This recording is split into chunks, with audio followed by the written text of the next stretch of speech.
When the 3rd Rescue Team braved the snowbound camps of the Donner Party, they expected desperation, but what they uncovered was far worse. Evidence of betrayal, haunting confessions, and remains that told stories too dark to speak aloud. Stick around as we delve into the heartbreaking final days of survival and the unsettling truth about what was left behind.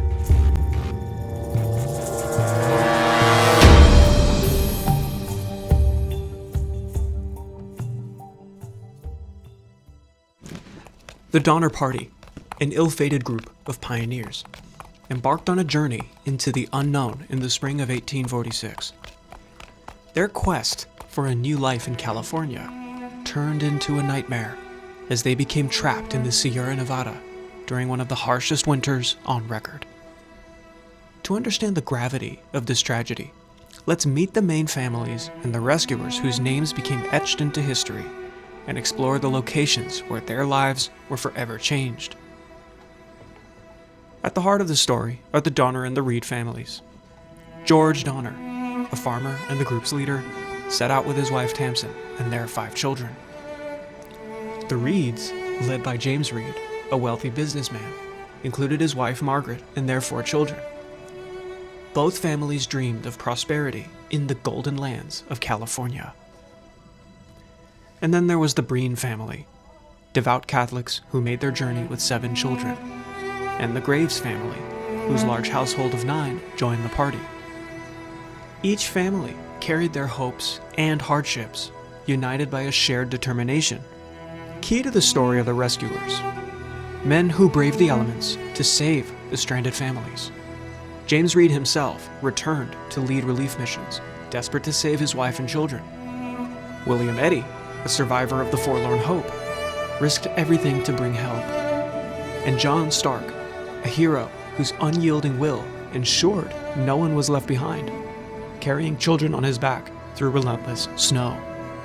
Locations like Truckee Lake, now Donner Lake, and Alder Creek became frozen prisons. Here, makeshift cabins provided little shelter from relentless blizzards, leaving families isolated and starving in the shadow of the Sierra Nevada. These towering mountains, with their steep peaks and deep snowdrifts, became an impassable barrier, trapping the pioneers in a prison of ice. Nearly a 30-mile hike west of the camps, Bear Valley offered the first glimpse of hope for survivors, a crucial waypoint on the way to safety. And finally, Sutter's Fort in what is today Sacramento stood as a beacon of salvation, where rescuers gathered supplies and organized daring missions to save those still stranded in the mountains.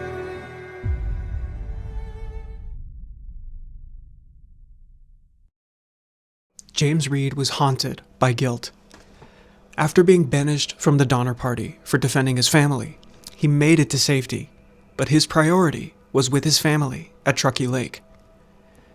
At Sutter's Fort, Reed didn't just hope for help. He became the relentless force that turned despair into action. It was a fight against time. Through fiery speeches and tireless advocacy, Reed rallied settlers and raised funds, determined to lead a rescue effort back into the Sierra Nevada. During this period, most able-bodied men were consumed by the Mexican-American War. Nevertheless, Reed managed to gain momentum.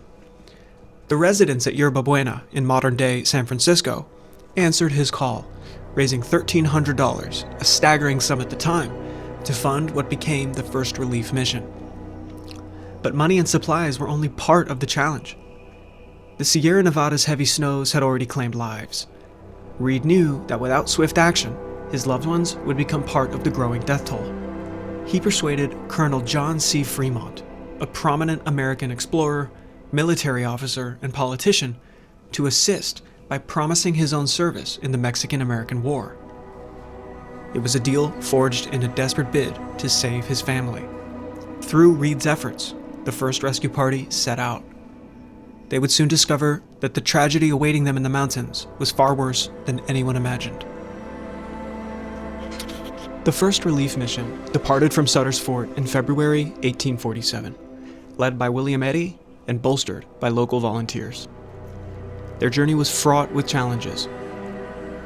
Torrential rains and swollen rivers slowed their progress. but nothing could prepare them for the horrors awaiting at Truckee Lake. The snowbound camps were silent, blanketed in a suffocating stillness that hinted at the tragedy within. When they arrived, they were greeted by skeletal survivors. Mrs. Murphy, trembling and gaunt, emerged from the snow-covered shelter and asked, "Are you men from California, or do you come from heaven?" Inside the cabins, the stench of decay lingered. Survivors clung to life, subsisting on boiled hides, rotting animal remains, and worse. It was a scene of unimaginable despair. The First Relief managed to evacuate 23 survivors. 21 had remained, including women and children. And yet the weight of those they left behind hung heavy. Families like the Breens were clinging to sanity in the face of starvation. At Alder Creek, the Donners struggled in a tent buried under snow, where the only food left was the flesh of those who had succumbed. George Donner lay dying of gangrene, his wife Tamsin refusing to leave his side. The Second Relief Party, led by James Reed himself, pushed deeper into the mountains in March. For Reed, this was an emotional reunion with his children, Patty and Tommy, who were alive, but barely. In the Breen cabin, conditions were only slightly better, but the Murphy cabin presented a scene of pure horror. Lavina Murphy, nearly blind and broken and struggling with mental illness at this point, struggled to care for her children. At Alder Creek, rescuers discovered horrifying signs of survival. Louis Trudeau was found carrying a human leg, and the snow-covered pit outside Jacob Donner's tent contained dismembered remains. Inside, Elizabeth Donner sat motionless, her children fed by the flesh of her father. Despite the grim discoveries, the Second Relief saved 17 survivors, including members of the Graves and Breen families. The journey back to Bear Valley was a test of sheer willpower for both the survivors and their rescuers. Starvation, frostbite, and the unrelenting cold turned every step into a battle. As the Second Relief Party descended from the mountains, the blizzards tightened its icy grip, claiming lives and leaving lasting scars. 5-year-old Isaac Donner was among the first to succumb. Wrapped in blankets, his frail body could no longer endure the harsh conditions. Mary Donner, numb from frostbite, unknowingly burned her feet while sitting too close to the fire, another grim reminder of their fragile state. At the starved camp, a makeshift refuge in the blizzard, conditions were even grimmer. Elizabeth Graves and her young son Franklin succumbed to starvation. Desperation pushed the survivors to horrifying measures, consuming their remains to stave off death. John Stark, a rescuer like any other, became an unlikely hero of the starved camp. Refusing to leave anyone behind, Stark carried children on his back and made multiple trips through the snow, ensuring the survival of the Breen and Graves families. For many, the sight of Bear Valley was starvation itself. Virginia Reed, just 13, described it as stepping into paradise. But the journey had taken a steep toll. One young survivor, William Hook, broke into the food stores upon arrival and ate himself into a fatal condition.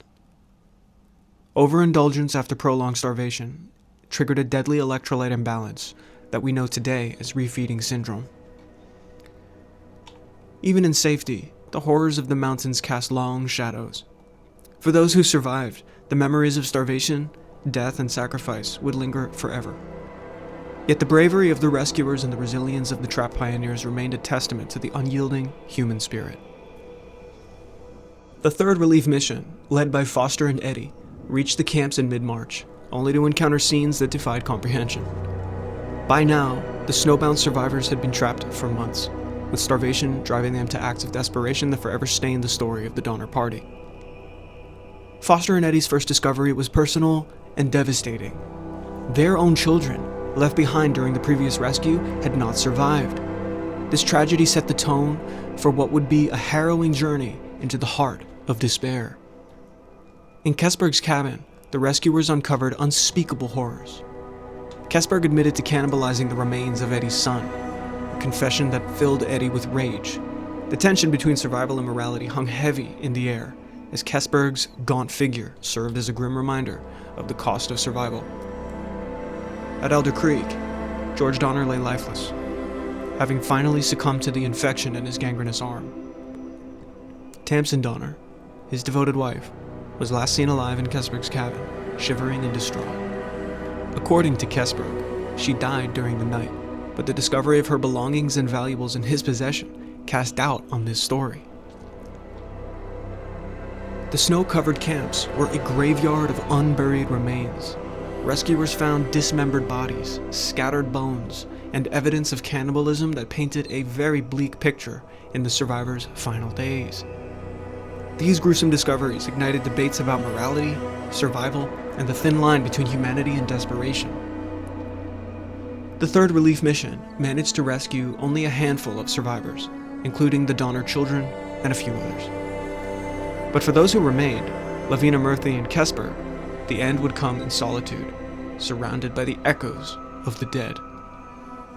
By April, as the snow began to thaw, a salvage party would return to retrieve what little was left of the camps and face the haunting final chapter of the Donner Party's tragedy. The tragedy of the Donner Party remains one of the darkest chapters in the history of westward expansion.